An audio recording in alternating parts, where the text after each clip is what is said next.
la! Vacation to Malaysia starts from rupees 24,999 only. GT Holiday. Hotstar Specials Goli Soda Rising now streaming on Disney Plus Hotstar.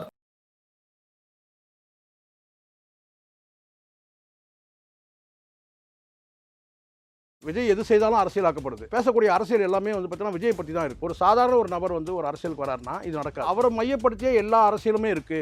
அவரை பற்றி தான் எல்லாமே பேசிக்கிட்டே இருக்கிறாங்க அப்படின்னு சொன்னா அந்த நபர் வந்து பெரிய தலைவர் பொருள். திமுகவோட பி டீமா விஜய் அவர் சமூக நீதி, சமத்துவம், மொழிப்பற்று இதெல்லாம் எப்படின்னு கேட்டா பிரியாணியில 3 ஐட்டம் இல்லாம செய்ய முடியாது. இது வரைக்கும் பிரியாணியை மறுபடியும் அப்படி கிடையாது. அதுக்காக 4 நாளைக்கு முன்னாடி செஞ்ச பிரியாணி சாப்பிட முடியாது. எம்ஜிஆர் வேறு ஒரு சமூகம், ஜெயலலிதா அவர்கள் வேறு ஒரு சமூகம், ஓபிஎஸ் அவர்கள் வேறு ஒரு சமூகம், எடப்பாடி பழனிசாமி அவர்கள் வேறு ஒரு சமூகம். இதுதான் சமூக நீதி. ஒரே குடும்பத்தை சேர்ந்தவர்கள் வரும்போது விஜய் வந்து சரி பண்ணுவாருன்னு அவர் நம்புறாரு. திமுக வந்து ஆட்சியில இல்ல, ஆனா திமுக வந்து ஆட்சியில இருக்கு. அதோட நிறுவனர் வந்து அண்ணா அவர்கள். அண்ணா அவர்களுக்கு வாழ்த்து சொல்றாரு. யாரையுமே எதிர்க்காம எல்லாருக்கும் யாரை எதிர்க்கணும்னு முடிவு பண்ணுங்க. இவர் பண்ண முடியாது. நான் ஏற்கனவே உங்களுக்கு சொல்லிட்டேன். சாய்பாபாவுக்கு கோயில் கட்டுற விஜய் அவர்கள் விநாயகர் சதுர்த்திக்கு ஏன் வாழ்த்து இருங்க, அது இருங்க, நான் சொல்ல வரேன் இருங்க. இன்றைக்கு இருக்கக்கூடிய விநாயகர் வந்து ஊர்வலமா நீங்க எதிர்பார்த்த பதில் கலவரம் பண்றாங்கிறது வேற. இல்ல நீங்க ஒன்னா எல்லாத்துக்கும் சொல்லணும், இல்லைன்னா யாரு எதுக்கும் சொல்ல தேவையில்லை. யாரால லீக் ஆகும்? இன்னும் விஜய் லீக் பண்ணணும், புசியானது லீக் பண்ணணும். முதல்ல உங்க பலவீனம் எங்க ஆரம்பிச்சுன்னு கேட்டா ஆட்கள் வருகை எண்ணிக்கை குறைச்சிங்க பாத்தீங்களா, அங்கேயே உங்களுடைய பலவீனம் ஆரம்பிச்சு. வாகை மலர்னா லீக் ஆயிடுது, யானை வருது லீக் ஆயிடுது. எடுத்து கொடுக்கறதுக்கு அங்க ஒருத்தர் இருக்கிறாரு. ஜெயலலிதாவுக்கு எப்படி ஒரு சசிகலாவோ அப்படி சீமானுக்கு வந்து ஒரு சாட்டை துறைமுருகனும் அதே மாதிரி விஜய்க்கு வந்து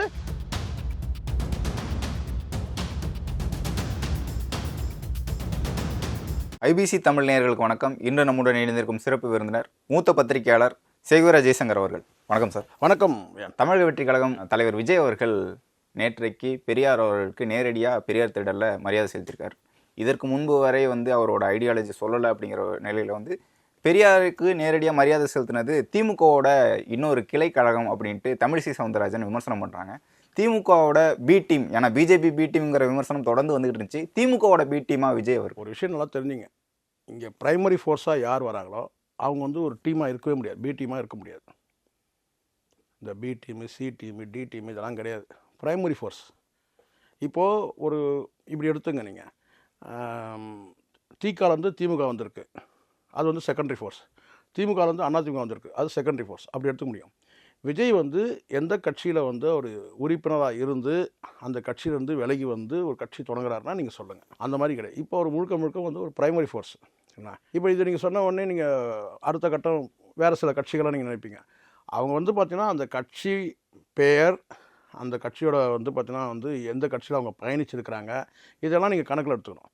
பல கட்சியில் பயணித்து அதுக்கப்புறம் ஒரு கட்சியை வந்து பார்த்திங்கன்னா வந்து டேக் ஓவர் பண்ணவங்களும் இருக்கிறாங்க. இல்லை, ஒரு தேர்தலில் வந்து ஒரு வேட்பாளர் அறிவித்த பிறகு அதே பேரில் அதே இன்னொரு வேட்பாளர் அறிவிக்கக்கூடிய ஒரு அரசியல் இருக்குது. அதே மாதிரி ஒரு ஐடியாலஜியில் இருக்கக்கூடிய கட்சி இன்னொரு ஐடியாலஜியில் வந்தால் நீங்கள் சொல்கிறது அது வேறு. புரியுங்களா சொல்கிறது? நீங்கள் ஒரு கட்சியில் இப்போ நான் சொல்கிறேன், இப்போ இவர் எப்படி பிரைமரி ஃபோர்ஸ்ன்றதுக்காக நான் எதுக்காக சொல்கிறேன்னு கேட்டிங்கன்னா, இவர் வந்து ஐடியாலஜியில் வந்து பார்த்தீங்கன்னா இங்கே வந்து ஒரு விஷயம் நல்லா எடுத்துங்க. நான் உங்களுக்கு ஷார்ட்டாக இப்படி சொன்னால் புரியும் உங்களுக்கு. இங்கே பிரியாணி செய்யணும், பாத்திரம் புதுசு, பொருட்கள் எல்லாமே புதுசு. அங்கே நீங்கள் வந்து பார்த்திங்கன்னா வந்து ஒரு இந்த சமூக நீதி, சமத்துவம், மொழிப்பற்று இதெல்லாம் எப்படின்னு கேட்டிங்கன்னா பிரியாணியில் 3 ஐட்டம் இல்லாமல் செய்ய முடியாது. பட்டை, லவங்கம், கிராம்பு. புரியுதா சொல்லுங்க? அதானே அப்படி கிடையாது. இங்கே வந்து பார்த்தீங்கன்னா அதுக்காக 4 நாளைக்கு முன்னாடி செஞ்ச பிரியாணி சாப்பிட முடியாது. 2 நாளைக்கு முன்னாடி, ஒரு நாள் இருக்கு. அதெல்லாம் இல்லை. தமிழிசை பொறுத்த வரைக்கும் திமுக இருக்கு, அதிமுக இருக்கு, திராவிட கட்சிகள் இருக்கு, அதற்கு அதே இருக்கு. அதே மறுபடியும் அதுதான் இங்க நான் நேரடியாக சொல்லுவேன். நம்ம காமெடியாக பேசணுன்றது இல்லை, நேரடியாக சொல்கிறேன். சமூக நீதி, சமத்துவம், மொழிப்பற்று இதெல்லாம் இவங்க வந்து பின்பற்றுறதுல ஒரு பின்னடைவு இருக்கலாம், நான் சொல்கிறேனே. அப்போ அதை வந்து பார்த்தீங்கன்னா இவர் மாற்றி சிந்திக்கலாம். யார்? விஜய். இப்போ சமூக நீதினா என்ன? சமூக நீதினு கேட்டால் அதில் சமூக நீதியில் வந்து பார்த்தீங்கன்னா வந்து என்னெல்லாம் இவங்க வந்து கடந்த காலத்தில் வந்து கோட்டை விட்டாங்கன்னா தவற விட்டாங்க அப்படின்னு சொல்லிட்டு. இப்போ நாங்குநேரியில் வந்து பார்த்தீங்கன்னா நீங்கள் வந்து அங்கே சமூக நீதி பின்பற்றப்பட்ட சொல்ல முடியுமா? வேங்கவேலில் நாங்கள் சமூக நீதி பின்பற்றப்பட்ட சொல்ல முடியுமா? அப்போ இன்னும் கூட அது சில வந்து பல இடங்களில் வந்து கேப் இருக்குல்ல. இல்லை, கட்சியிலே வந்து தொடர்ந்து ஒரு குடும்பத்தை சேர்ந்தவர்கள் இருக்காங்க, விமர்சனமும் இருக்கு. அதை மாற்றுறதுக்கு புதிதாக கட்சி ஆரம்பிக்கிறீங்க. இல்லை, நம்ம வாரிசு அரசியலுக்கே நம்ம போக வேண்டாம் சார். இப்போ நம்ம அது இப்போ அது வாரிசு அரசியல் பேசுகிறோம், அது தவறு. வாரிசு என்பதனாலே வந்து அரசியலுக்கு வரக்கூடாதான்றதுலாம் கிடையாது. தகுதி இருந்தால் வரலாம். இப்போ வாரிசு அரசியல்ன்றதே இப்போ வந்து நீத்து போன ஒரு விஷயம். சரிங்களா? தமிழ்நாட்டில் வாரிசு அரசியலை பற்றி பெரிய அளவில் எதிர்ப்பு குரல் கொடுத்தவரே கேட்டால் வைகோ. இப்போ வைகோ எப்படி இருக்காரு உங்களுக்கு தெரியும். அதனால ஒரு சீட்டோட சமூக நீதி என்பது விஜய் அவர்களும் அதே மாதிரி அரசியல் இல்லை. சமூக நீதியும் நீங்கள் வாரிசு அரசியலை ஒப்பிட்டு நீங்கள் பார்க்காது. சமூக நீதி என்பதுன்னு கேட்டால் நான் மீண்டும் கூட நான் சொல்கிறேன், இங்கே வந்து சமூக நீதி வந்து எப்படி நிலைநாட்டப்பட்டிருக்கு அப்படின்றது இன்னும் கூட ஒரு சர்ச்சை ஓடிட்டுது. சாதிவாரி கணக்கெடுப்பு பண்ணலாமா வேணாமா, அதில் என்ன நிலைப்பாடு, என்ன உறுதியான நிலைப்பாடு. ரொம்ப கஷ்டமாக இருந்துச்சுன்னா மத்திய அரசை கை காட்டி விட்டுடலாம்.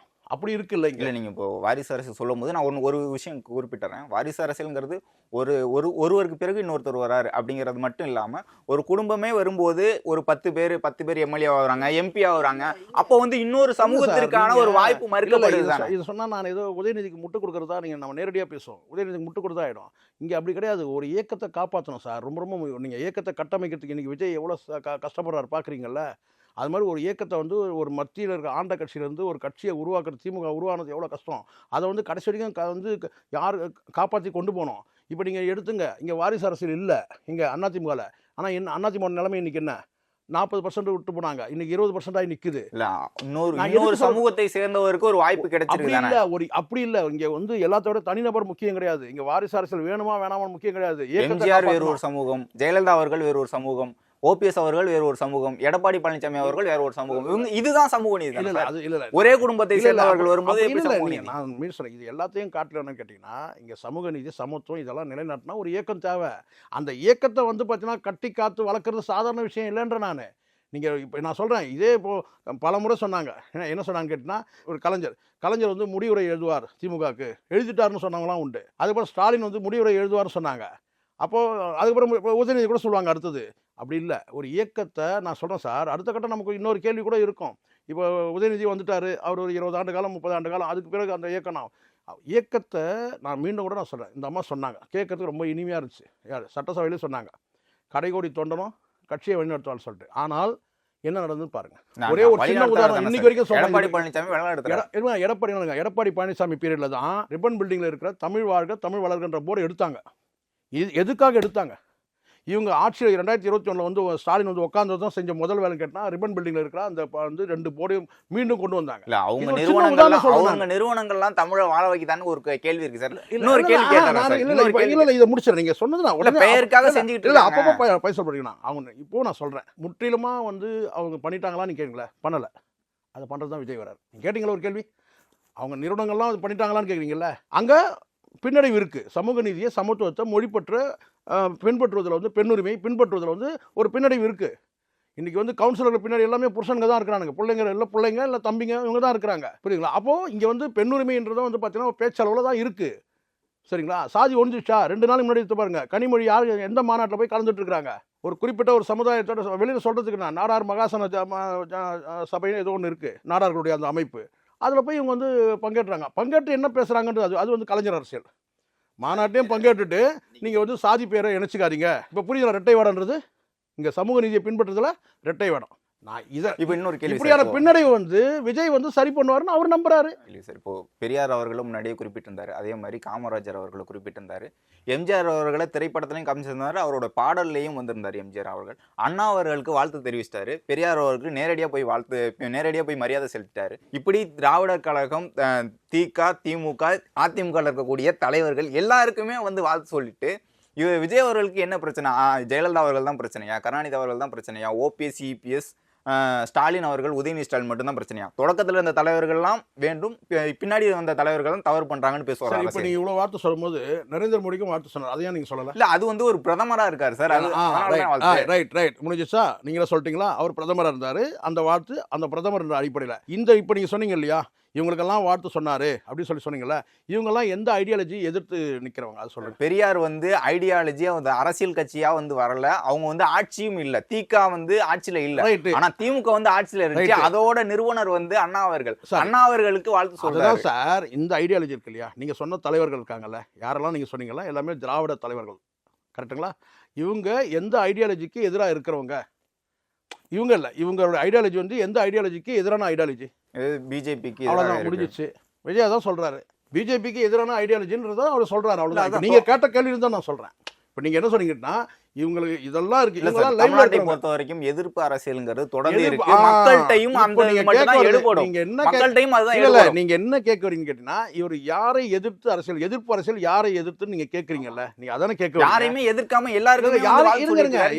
விமர்சனம் வருது இவர் சார். யாரை எதிர்க்கணும்னு முடிவு பண்ணுறது இவர் பண்ண முடியாது. நான் ஏற்கனவே உங்களுக்கு சொல்லிட்டேன். ஒரு பிரைமரி ஃபோர்ஸா வரவங்க நல்லா புரிஞ்சுங்க. இப்போ வந்து பாத்தீங்கன்னா, இப்போ நான் உங்களுக்கு நேரடியாக நீங்க கேட்டதுனால சொல்றேன். என்ன பதில் சொல்ல அனுமதிங்க ஒரே ஒரு நிமிஷம்.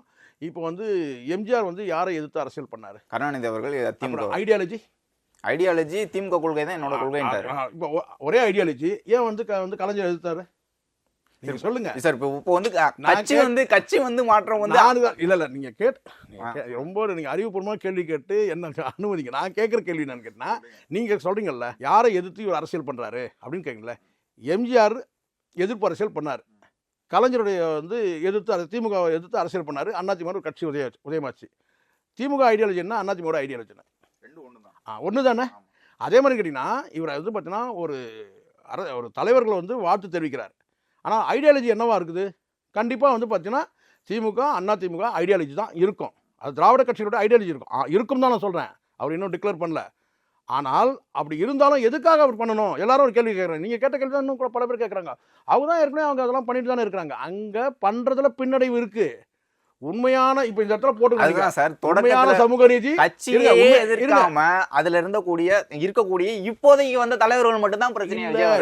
இல்ல நீங்க இன்னும் உதயநிதி ஸ்டாலின் இந்த இடத்துல ஸ்டாலின் இல்ல விஜயோட தாவேக்கோட ஒரு நுணுக்கமான ஒரு அரசியலை நீங்க புரிஞ்சுக்கணும். நீங்க நாம் தமிழ் தேசியம் பேசுறாங்க சரிங்களா? இங்க ஏற்கனவே என்ன சொல்ல கேட்டீங்கன்னா, இவங்க எல்லாம் தமிழ் தேசியம் பேசுறாங்களா? நாங்கெல்லாம் தமிழ் தேசியத்துக்கு எதிரானவங்களா?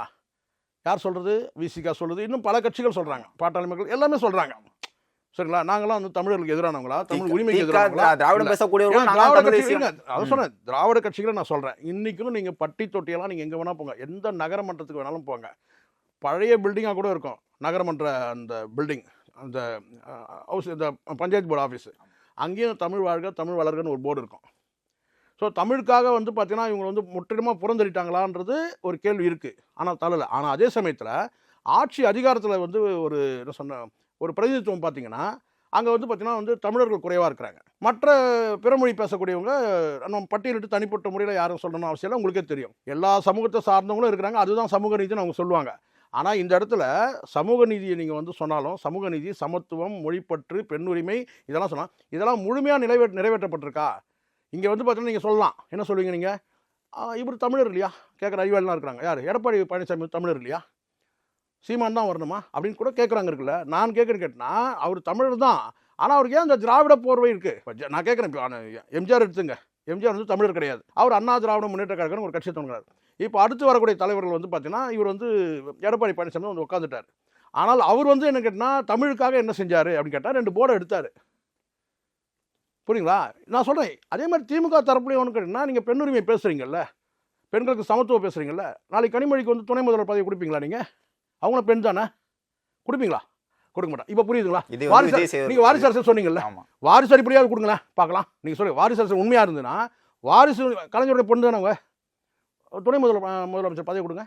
கொடுக்க மாட்டேன். இப்போ புரியுதுங்களா உங்களுக்கு? அங்கே பெண்ணுரிமை என்பதும் உங்களுக்கு வந்து பார்த்தீங்கன்னா ஒரு சந்தர்ப்பவாதமாக தான் இருக்குது. அப்போ இங்கே ரியல், அதாவது உண்மையான வந்து சமூக நீதி, சமத்துவம், மொழிப்பற்று இது எல்லாமே வேணும்னா இங்கே திராவிட கட்சிகள் வந்து பார்த்தீங்கன்னா இங்கே ஒத்தையாரட்டை அப்படிங்கிற இடத்துல தான் இருக்குது. ஒரு என்ன சொல் அப்போது ஒரு ஊசலாட்டத்தில் இருக்குது. அப்போ உறுதியான ஒரு தலைமை தேவை. அந்த தலைமைக்கு வந்து விஜய் வராரு. அவர் வந்து பண்ணட்டும், அதுக்கப்புறம் நம்ம முடிவு பண்ணலாம். ஒரு கேள்வி சார், இப்போ வந்து மாநில கட்சிகளை தாண்டி தேசிய கட்சிகள்னு வரும்போது பிஜேபிக்கு எதிரான ஒரு அரசியல் தான் எடுக்க போறாரு அப்படிங்கிறது இப்போதைக்கு வரைக்கும் தெரியுது. ஏன்னா சிஏக்கு எதிர்ப்பு தெரிவிச்சிருக்காரு, நீட்டுக்கு எதிராக பேசியிருக்காரு, அவர்கள் கொண்டு வரக்கூடிய திட்டங்களுக்கு எதிராக பேசுவோம் அப்படிங்கிற மாதிரி செயல்பட்டிருக்காரு. சமீபத்தில் பெரியார் அவருக்கு மரியாதையும் செலுத்தியிருக்காரு. இப்படி இருக்கும்போது பிஜேபியை எதிர்க்க தயாராகிட்டாங்க. விநாயகர் சதுர்த்திக்கு வாழ்த்து தெரிவிக்கல, மிலாடி நபிக்கு வாழ்த்து தெரிவிக்கிறாரு, கிறிஸ்துமஸுக்கு வாழ்த்து தெரிவிக்கிறாரு விஜய் அவர்கள். இப்போ திமுக எடுத்த அதே அரசியலை கையில் எடுக்கிறாங்களா? இங்க இருக்கக்கூடிய இஸ்லாமிய கிறிஸ்தவருக்கான சிறுபான்மையினர் வாக்குக்காக தான் அரசியல் பண்றாரா விஜய் அப்படின்னு கேட்குறாங்க. இல்லை சார், இது வந்து பாருங்க, அவர் விஜய்ன்றதை ஜோசப் விஜய் தெரிவிச்சது யாரு? பிஜேபி. இப்போ நான் கேட்குறேன், அவர் வந்து பார்த்தீங்கன்னா இப்போ வந்து இருங்க, சாய்பாபா கோயில் கட்டியிருக்காரு கொரட்டூரில். உங்களுக்கு வேணால் டாக்குமெண்ட் வேணால் நான் உங்களுக்கு அனுப்புகிறேன். அவர் சில பெர்மிஷன்லாம் கொடுத்துருக்காங்க சரிங்களா?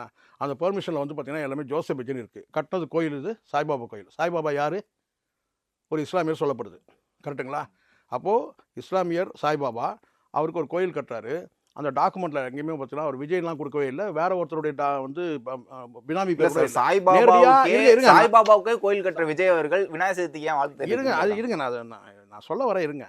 நான் வந்து முழுசாக நான் முட்டு கொடுக்கறதுக்கு தயாராக இல்லை. இந்த இடத்துல வந்து அவர் ஜோசப் விஜய், டாக்குமெண்ட்டில் ஜோசப் விஜய்ன்னு தான் இருக்குது.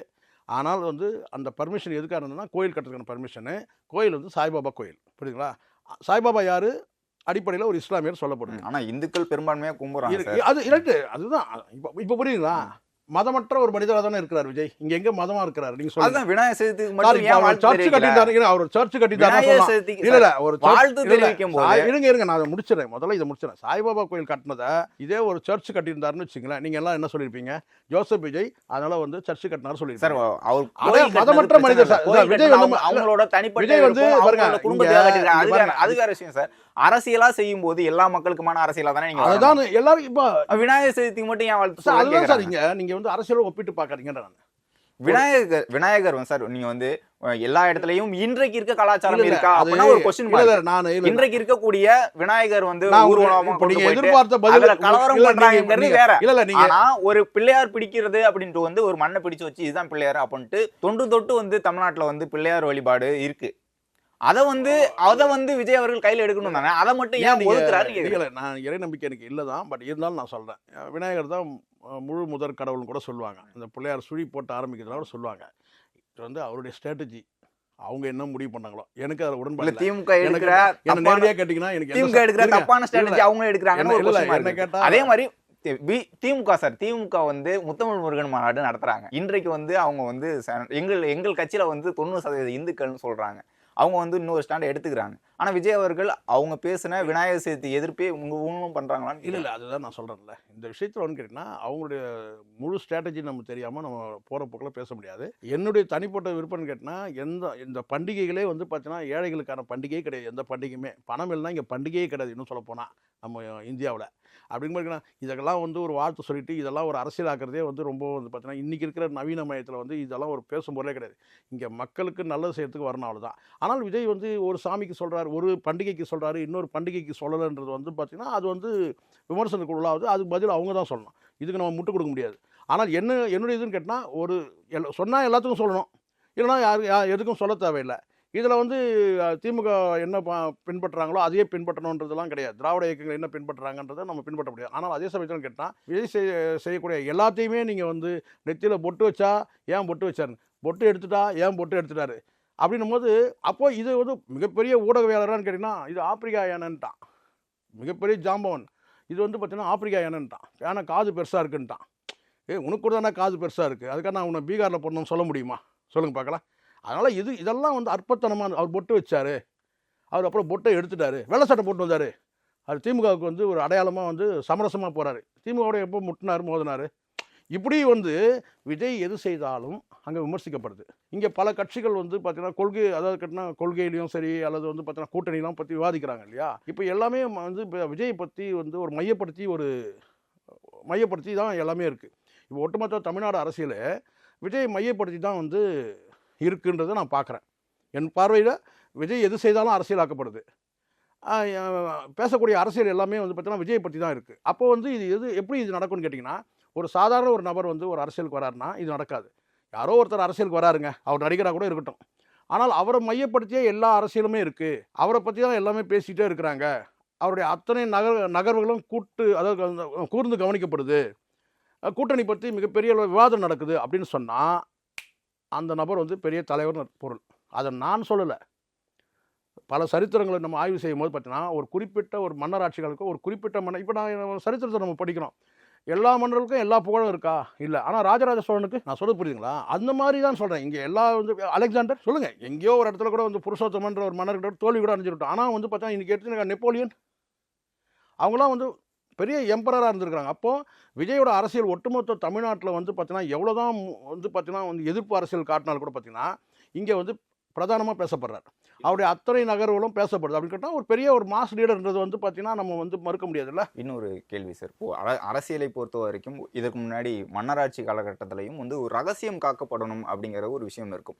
என்னுடைய வியூகங்கள் வந்து இன்னொரு கட்சிக்கு தெரியக்கூடாது, இன்னொரு அரசனுக்கு தெரியக்கூடாதுங்கிறது தான் இருக்கும். ஆனால் தமிழக வெற்றி கழகத்தை பொறுத்த வரைக்கும் அவருடைய கட்சி கொடியில் வந்து இந்த பூ வரப்போகுது, வாகை பூ வரப்போகுது அப்படின்ட்டு விஜய் அவர்கள் அறிவிக்கிறதுக்கு முன்னாடி, கட்சியோட கொடி அறிவிக்கிறதுக்கு முன்னாடியே வந்து வெளியில் வந்துருச்சு. அதே மாதிரி மாநாடு இந்த தேதியில் வரப்போகுது அப்படிங்கிறது முன்னாடியே வெளியில் வந்துருச்சு. விஜய் அவர்கள் கள்ளக்குறிச்சிக்கு போகிறார், விஜய் அவர்கள் இங்கே போகிறார், அங்கே போகிறாருங்கிற எல்லா செய்திகளுமே வெளியாகும் போது விஜயோட அரசியல் விஜயோட வியூகங்கள்லாம் வெளியில் தெரியுது. இது எப்படி சரியான ஒரு விஷயம் அப்படின்ட்டு கட்சியில் இருக்கிறவங்களே வந்து ஒரு கேள்வி கேட்குறாங்க. இதற்கான உங்களுடைய பதில் என்ன? இல்லை, இங்கே ஒரு விஷயம் நல்லா புரிஞ்சுங்க. விஜய் அவர்கள் வந்து அங்கே வந்து கட்சியோட தலைவர், அடுத்த கட்டம் வந்து பொதுச்செயலர் புஷி ஆனந்த். இவர் வந்து புஷி ஆனந்த்ன்றவர் வந்து பார்த்தீங்கன்னா விஜய் கிட்ட வந்து 3வது நபர் 4வது நபர் யாரையும் வந்து நெருங்க வர்றது கிடையாது. சரிங்களா? எனக்கு தெரிஞ்சு, உங்களுக்கும் தெரிஞ்சு, எல்லாருக்கும் தெரிஞ்சு. யாராவது வந்து பார்த்தீங்கன்னா பேராவது தெரியுமா உங்களுக்கு?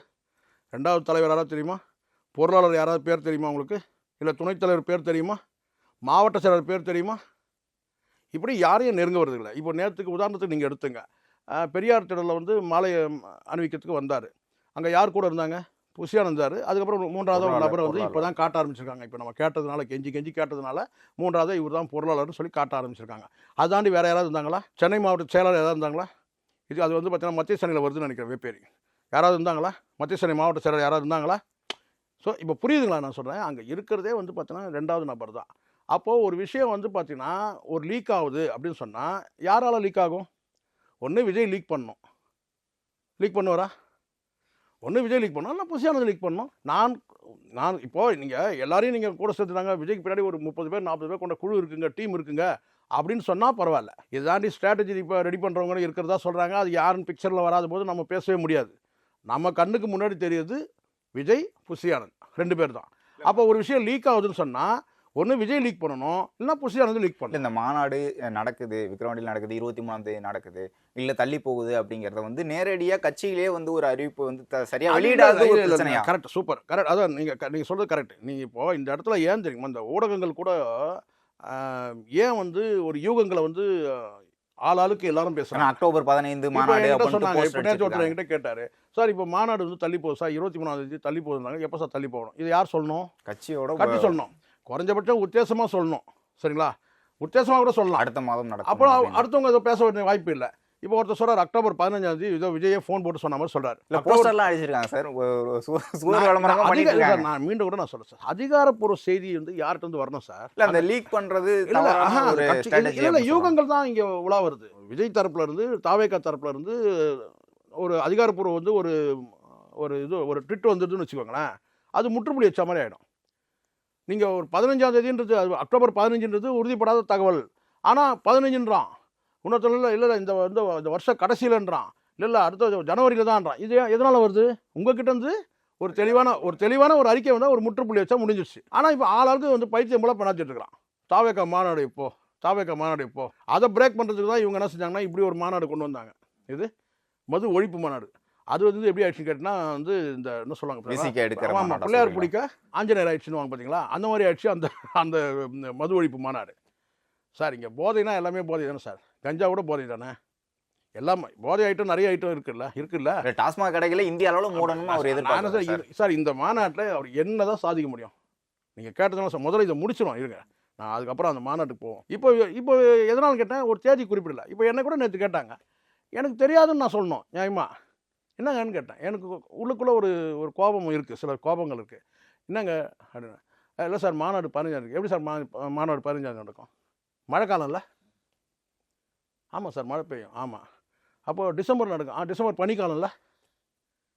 டிசம்பர் பனிக்காலம் சார். அப்போ டிசம்பர் தள்ளி போகிறதுக்கு அரசோட அனுமதி கிடைக்கிறது சிக்கல் இருக்குன்னு சார். அனுமதி நல்லா புரிஞ்சுங்க சார். இங்கே நல்லா புரிஞ்சுங்க, அனுமதினா என்ன எனக்கு ஒன்றும் புரியல. அனுமதினா நான் திமுக வந்து என்ன செய்யணும், வந்து மாநாடு இடம் பார்த்து கிரவுண்டெல்லாம் லெவல் பண்ணி உங்களுக்கு பந்தல்லாம் போட்டு நீங்கள் வாங்க வந்து மாநாடு நடத்துன்னு சொல்லுவாங்களா? ஏன்னா கொஞ்சமாவது இருக்கணும் சார். முதல்ல ஃபண்ட் அடிப்படையில் உங்ககிட்ட ஒரு கிளாரிட்டி இல்லை, அனுபவம் இல்லை. நீங்க வாங்க, நீங்க வாங்க சார். விக்கிரவாண்டி நான் இவங்க இடத்த நான் போய் பார்த்துட்டே வந்தேன். நீங்க வாங்க, நம்ம 2 பேரும் போவோம். அந்த இடம் வந்து நல்லா புரிஞ்சுங்க சார், முழுக்க புதிய இடம். அது புதுசாக மாநாடு இப்போ தான் முதல் முறை நடக்குது அங்கே. இதுக்கு முன்னாடி நடக்கல. இதே தமுக்கம் மைதானம் திருச்சியெல்லாம் ஏற்கனவே மாநாடு நடந்ததுனால அங்கே இருக்கிற அத்தாரிட்டிஸ் வந்து ரெவென்யூ அத்தாரிட்டி வந்து போலீஸ் அத்தாரிட்டிகளுக்கு வந்து தெரியும் எப்படி டிராஃபிக்கை வந்து கிளியர் பண்ணணும், எந்த பக்கம் வழி அனுப்பணும், எந்த பக்கம் இன்னு அவுட்டு எல்லாம் தெரியும். எத்தனை வழிகள் இருக்குது அந்த மாநாட்டிலேருந்து வந்து கூட்டங்கள், இப்படி எல்லாம் கிளாரிட்டி கிடைக்கும். இப்போ நீங்கள் போனது வந்து பார்த்தீங்கன்னா உங்களுக்கே கிளாரிட்டி கிடையாது. இல்ல சேலம்லாம் கிடைக்கல, மதுரை கிடைக்கல, அதனால வந்து சார் கிடைக்கலன்றது பாருங்க. கிடைக்கலன்னா அது கிடைக்கிறதுக்கான வழியை தேடணுமே தவிர நீங்கள் புதுசாக ஒரு இடத்துல போனீங்கன்னா ஒன்றும் தேவையில்லை. நீங்கள் அந்த இடத்த கிளியர் பண்ணுறீங்களா, அந்த காடு மேடெல்லாம் அழிச்சு வந்து பணம் இருக்குது தூக்கி போட்டு பண்ணிவிடுங்க வச்சுங்க, 10 ஜேசிபி இறங்கி டொம் பண்ணி கிளியர் பண்ணிவிடும்.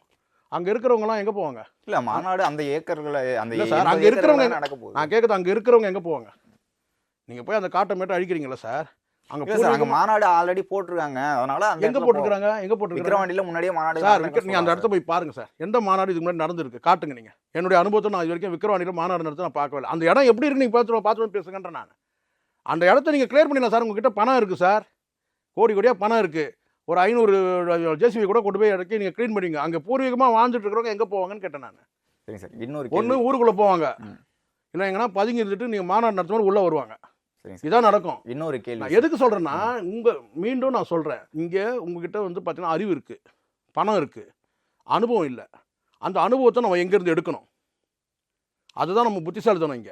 இங்கே நம்ம வந்து பார்த்தீங்கன்னா வந்து ஒரு அசிங்கப்படுத்துகிற அர்த்தம் கிடையாது.